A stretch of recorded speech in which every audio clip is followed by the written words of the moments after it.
তখনকার এই পরিস্থিতি, তারপর যখন আমি ফিল্মে জয়েন করলাম, প্রধানমন্ত্রীর হাত থেকে আমি প্রথম ন্যাশনাল অ্যাওয়ার্ড নিই হঠাৎ বৃষ্টির জন্য 2000 সম্ভবত 1-এ। তো সেদিন যখন আমি ন্যাশনাল অ্যাওয়ার্ডটা নিলাম, তো পিএম আমার সঙ্গে দাঁড়িয়ে দাঁড়িয়ে বেশ কিছুক্ষণ কথা বলে যে তোমাকে দেখে তো খুব ছোট মতো, তুমি কি করে নায়ক হলা, সিনেমার নাম কি? আমি বললাম হঠাৎ বৃষ্টি, বললাম দেখবো। তো এই যে তার সাথে একটা সম্পর্ক মানে তৈরি হলো, এবং আমি 5বার জাতীয় চলচ্চিত্র পুরস্কার পেলাম, প্রত্যেকবার কোইন্সিডেন্টলি তার হাত থেকে।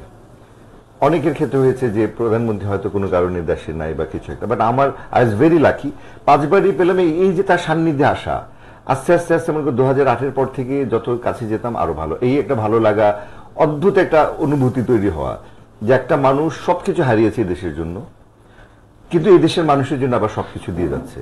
এই যে মানবের মানে মানবতার সেবা করা, মানুষের সেবক হওয়া, তো এটা আমি তাকে দেখে বেশি ইন্সপায়ার হয়েছি। তো এইভাবেই আস্তে আস্তে আমার সম্পৃক্ত হওয়া।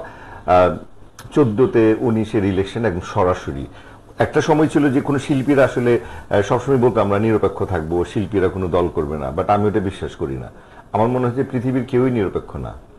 জন্মের পর থেকে একটা শিশু হয় বাবাকে বা মাকে বেশি পছন্দ করে, কারণ ওর একটা আস্থার জায়গা খুঁজে নেয়।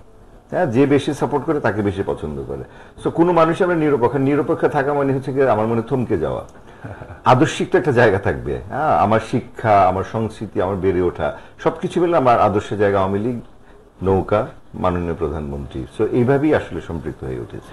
বিশ্ববিদ্যালয়ের জীবনের গল্প আপনি করেছেন এবং অনেক ঝঞ্ঝামুখর একটা পরিবেশে যখন বলা হতো যে অনির্দিষ্টকালে ছুটির ঘন্টা বেজে উঠতো, একদম গুলির শব্দে ঘুমাতে যেতে হতো, গুলির শব্দে ঘুম ভাঙতো।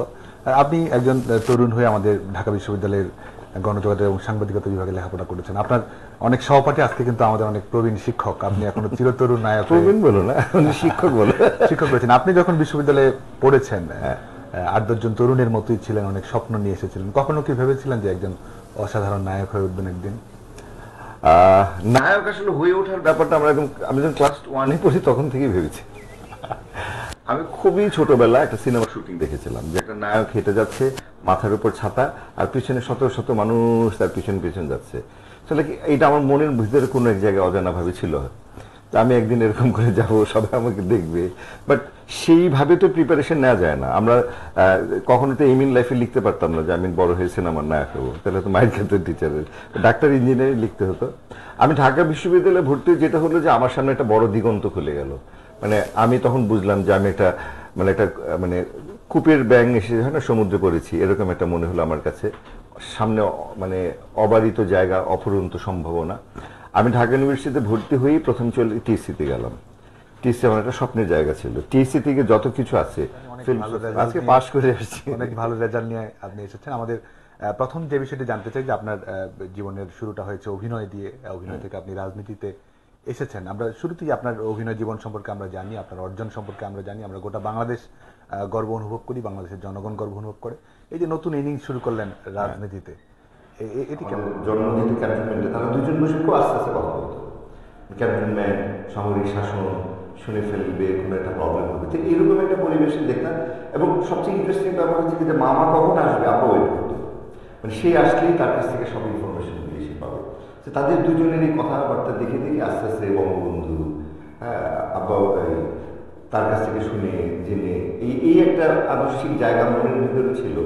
এরপর যখন আমি প্রথম ন্যাশনাল অ্যাওয়ার্ড পাই, তারপরে ইউনিভার্সিটি একটা ফেজ গেছে, ঢাকা ইউনিভার্সিটিতে ভর্তি হলাম। কিছু বন্ধু সক্রিয় রাজনীতি করতো, তোদের সঙ্গে মাঝে মাঝে ছেলে চলে যেতাম। হ্যাঁ, আবার টেনশন হতো, কারণ তখন একটা উত্তপ্ত পরিস্থিতি, গোলাগুলি, মানে একটা ইউনিভার্সিটির মধ্যে একটা ভয়ঙ্কর অবস্থা।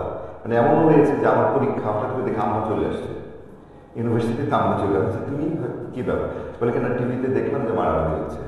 সো এটা ছিল এটা নিত্য নবীতে, সে 90s-এর ঘটনা।